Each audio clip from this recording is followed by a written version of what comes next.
Talofa lava, this is Pacific Waves from RNZ Pacific. I'm Susanna Suisuiki. Coming up. Families spoke to me today just how grateful and thankful they are. Auckland Samoan community pay their respects to the fallen seasonal workers. Also, once in a lifetime experience for such a universal or global spiritual leader. Pope Francis departs PNG, and Miss Samoa has felt like a God-appointed role that I will never forget. Samoa and Fiji crown their new beauty queens. Over 250 people from the Samoan community in Aotearoa gathered in Auckland on Sunday for a memorial service for two RSC workers who died, along with their uncle in a horrific car crash on State Highway 1 a fortnight ago. The three victims were travelling to Auckland from the Bay of Plenty ahead of their return back to Samoa. The crash happened just before 2 p.m. between Ramarama and Bombay and involved a truck and 3 other vehicles. Grace Fevai was at the service and has the story.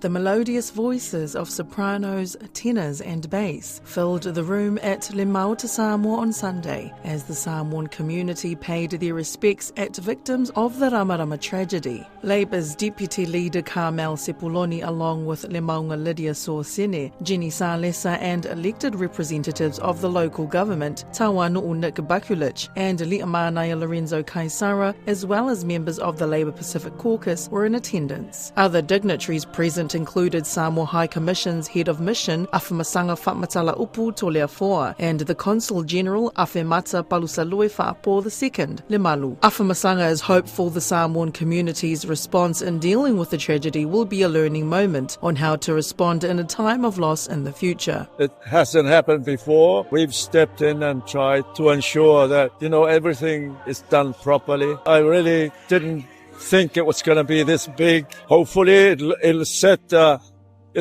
pattern for the future, because I'm sure there will be other occasions like this to come together to mourn people that die here through accidents. Otara Papatoetoi Local Board Representative Li'amanaya Lorenzo Kaisara had created a Give a Little fundraising page for the three families. Raising over 1,000 people donated close to 60,000 New Zealand dollars. Families spoke to me today just how grateful and thankful they are with regards to the Give a Little page that raised $2,000, which I intend to split equally among three families. That support will go a long way, especially for the two RSC workers' families.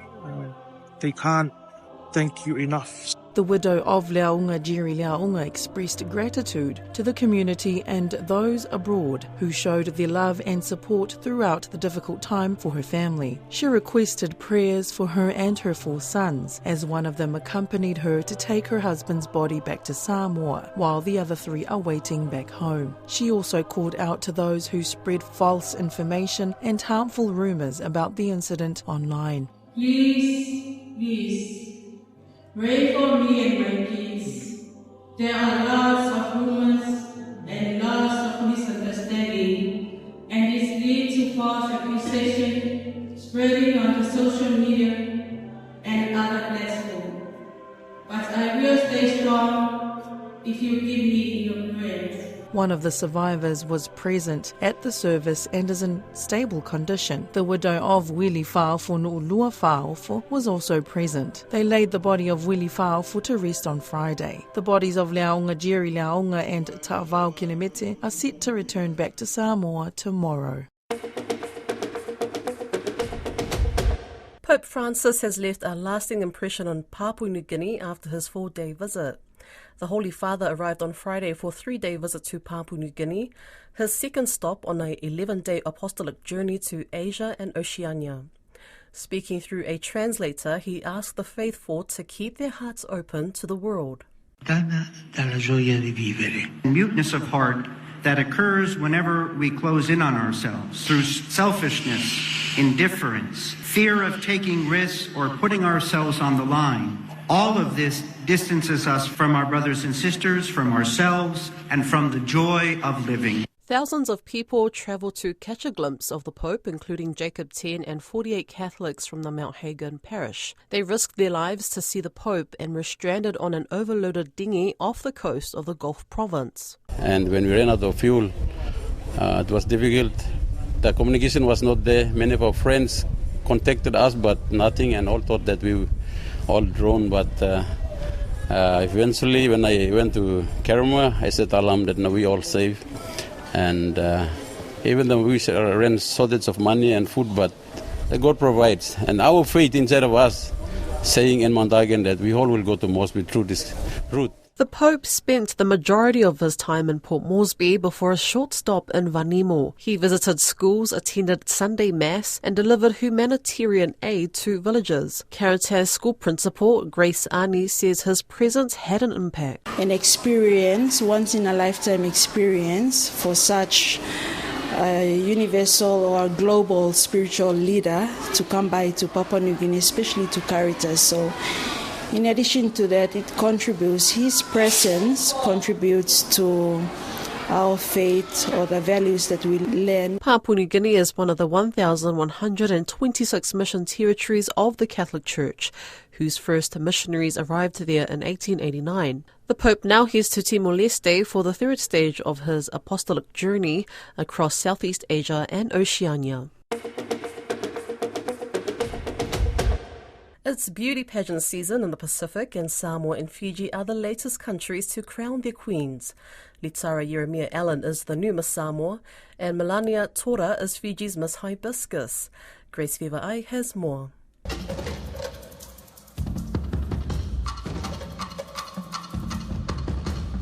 In Samoa, it was a night filled with chehus and garments, makeup and high heels, and lots of hairspray. The New Zealand-born Samoan Litara Yeremia Allen swept through all major categories and securing awards in every segment, except the Puletasi category. In her winning interview, the judges asked the school teacher by profession how best to encourage young people to be creative and innovative. The youth of Samoa do not lack talent. The youth of Samoa do not lack ability. What they do lack at this time is a reminder of the value that they hold. In an age of microwave mentalities and instant culture fed by social media, our young people are in need of positive messaging. I believe that the youth of Samoa are innovators, are creators, are sports people, are scientists and mathematicians. And I want to take this moment to acknowledge the groundwork that's already been done to support our youth with awareness of opportunities, how to safely use social media, and also building the family unit. I believe what makes Samoa Matalasi are three core values: our cultural values, our spiritual values, but also our family values. And it's our role as leaders, as mentors, to support the family units so that our youth can see that they are Matalasi Whaftai.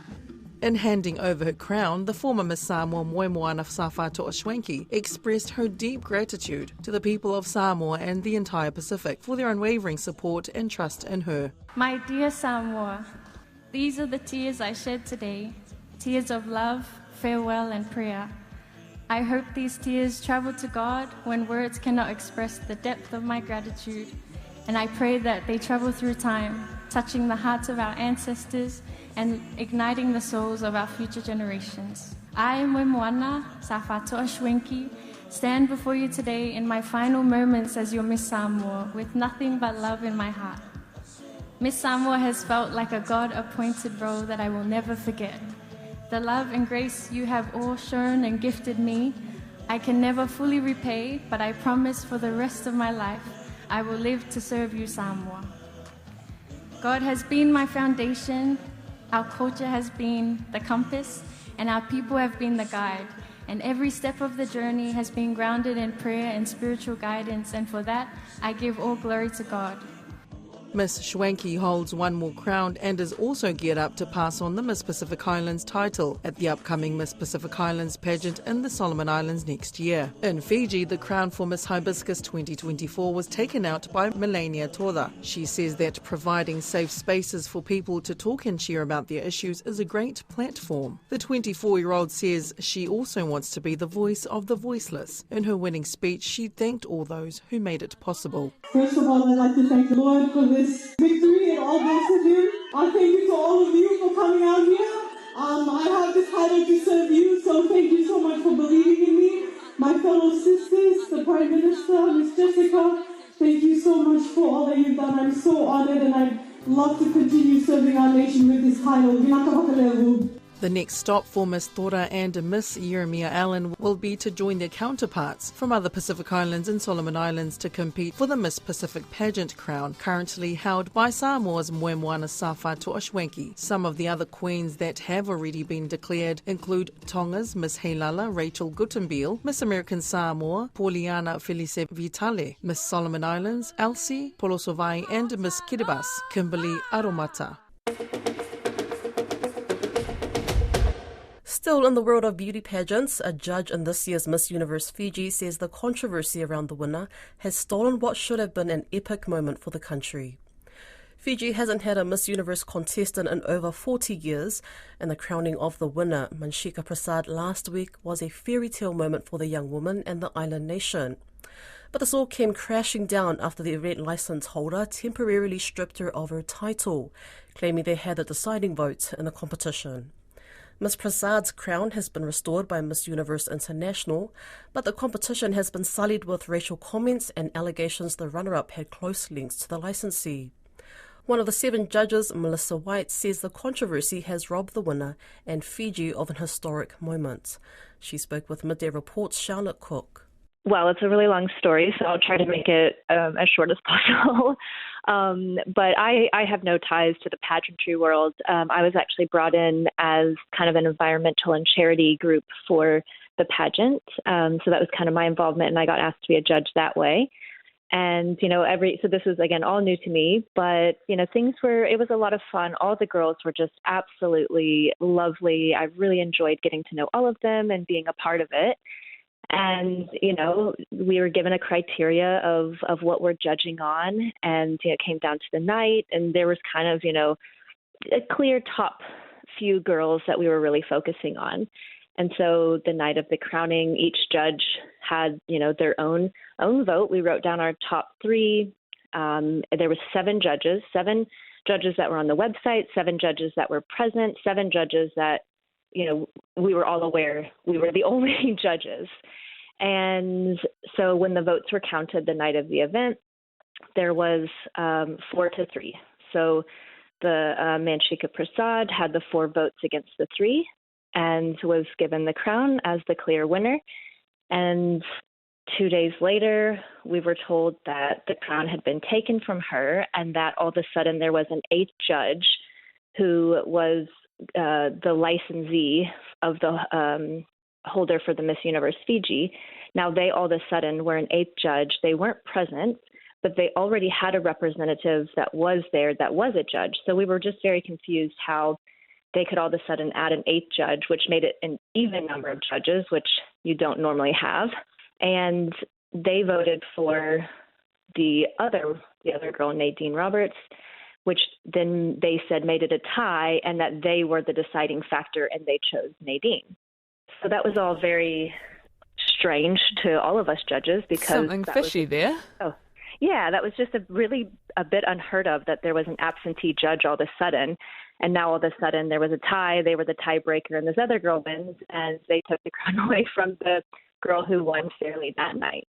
So it kind of just didn't sit right with the rest of us judges who weren't associated with the licensee because we knew what to be fair and what actually happened that night. And so we kind of did a little bit of digging, and there were some kind of rumors flying around that Nadine had ties to somebody at Lux Projects, which is the licensee holder.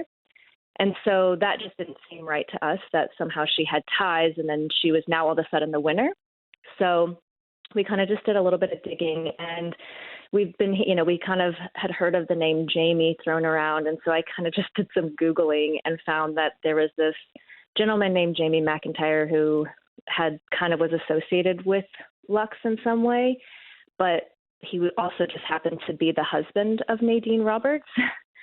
So, there's a lot of different stories. I don't know him personally. I don't know their relationship or anything like that. This was all kind of just done by Google. And so then the story just kind of really blew up. Lux Projects were just claiming all these things and then trying to say that it was the organizer who was in the wrong. And, us judges that weren't connected in any way just kind of was like, this is not right. Yeah. And so you were the one that figured out that Nadine Roberts was married to someone at Lux Projects, a licensee. Well, people had been kind of saying some things. And so, I was just like, well, I'm just going to Google it because you can find a lot of stuff on Google. And so it was kind of just through word of mouth of people talking about it that I kind of just started Googling different names, and then things just kind of started connecting. And so, that's kind of how it came about.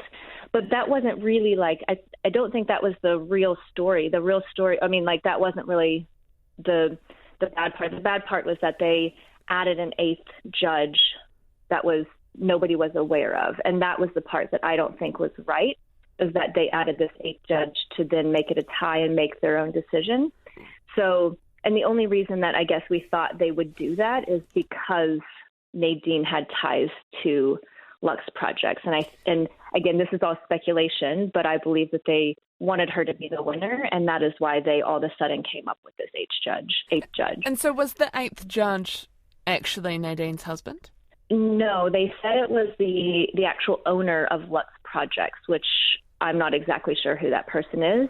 But according to Lux Projects, or according to Jamie, because he actually gave not necessarily interviews, I think he was sending emails out to the people reaching out to him, and he said he was advising Lux. So he was just advising them.